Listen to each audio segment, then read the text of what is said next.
बिस्मिल्लाहिर्रहमानिर्रहीम। I am doctor Parisa होद। Welcome to my YouTube channel. आज हम लोग कंटिन्यू करेंगे chapter number 10 cardiac diseases aortic dissection. Now before going towards the aortic dissection, हमें पता होना चाहिए कि अयोटिक डायसेक्शन होता क्या है। Aortic dissection is a tear in the wall. See, tear in the wall होगा, उसके बाद ब्लड जो होगा फ्रॉम वेसल्स जो है वो अयोटा के अंदर आ जाएगा। This is aorta and this here there is a tear in the wall, और tear के बाद blood in the aorta आ जाएगा. This is called as aortic dissection. Now coming back towards the book, aortic dissection is a common cause of cardiac death in pregnancy. ये MCQs है. When pregnancy increases the risk of aortic dissection, most cases occur in late pregnancy at or near term or in the early puerperium.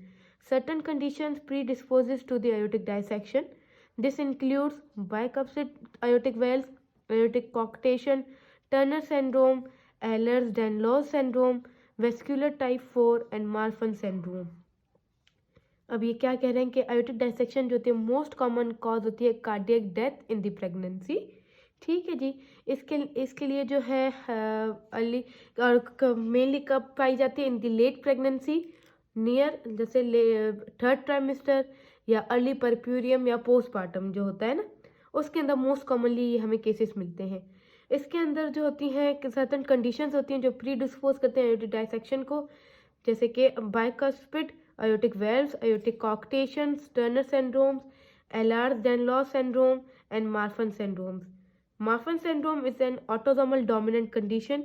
ये भी important MCQs है. अक्सर CPSC में पूछा जाता है कि what is Marfan syndrome. It is an autosomal dominant condition with typical skeletal and other features including tall stature होगा, हाई आर्च पैलेट होगा, स्कोलोसिस होगा, लेंस डिसलोकेशन होगी, progressive aortic dilation and aortic root dimension greater than 4 cm are associated with increased risk.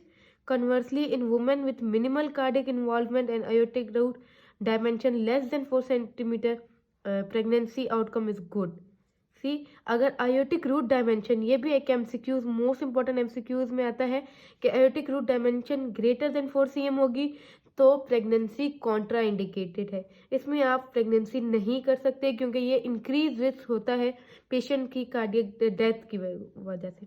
ठीक है, cardiac death हो जाती है, increase risk होता है, ये हाई रिस्क पेशेंट्स होते हैं. और अगर aortic root डायमेंशन जो होगी वो लेस देन 4 cm होगी तो प्रेगनेंसी आउटकम जो होगी वो गुड होगी पेशेंट्स के अंदर. Overall pregnancy associated 5-fold increase risk of aortic complications in women with Marfan syndrome. Means Marfan syndrome में जो पेशेंट होगी उसको aortic डायसेक्शन होगी, वो प्रेगनेंसी कर सकती है इफ उसकी जो है aortic root डायमेंशन जो होगी लेस देन 4 cm होगी. ये मोस्ट इंपॉर्टेंट एमसीक्यूज है, बार बार सीपीएसपी में आता है. Now coming towards the management, acute aortic dissection should be suspected if a woman is in late pregnancy, present with severe chest pain and intrascapular pain, particularly if associated with systolic hypertension, different blood pressures in each arm, or an early diastolic murmur, especially if she has predisposing risk factors. ठीक है जी. अब एक patient आई हमारे पास in MR. She has severe chest pain है, she has intrascapular pain and particularly उसको systolic hypertension है. बोथ जो आर्म्स हैं, ईच आर्म में ब्लड प्रेशर उसका डिफरेंट आ रहा है और एंड अर्ली डायस्टोलिक मर्मर हमें मिल रहा है.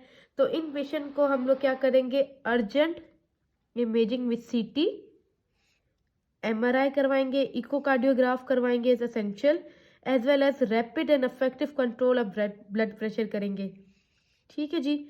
Women with aortic root more than 4.5 should be advised to delay pregnancy and management in women with Marfan syndrome or dilated aortic roots from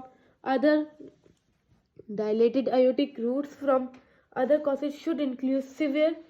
कितनी इकोकार्डियोग्राम्स कराएंगे हम लोग?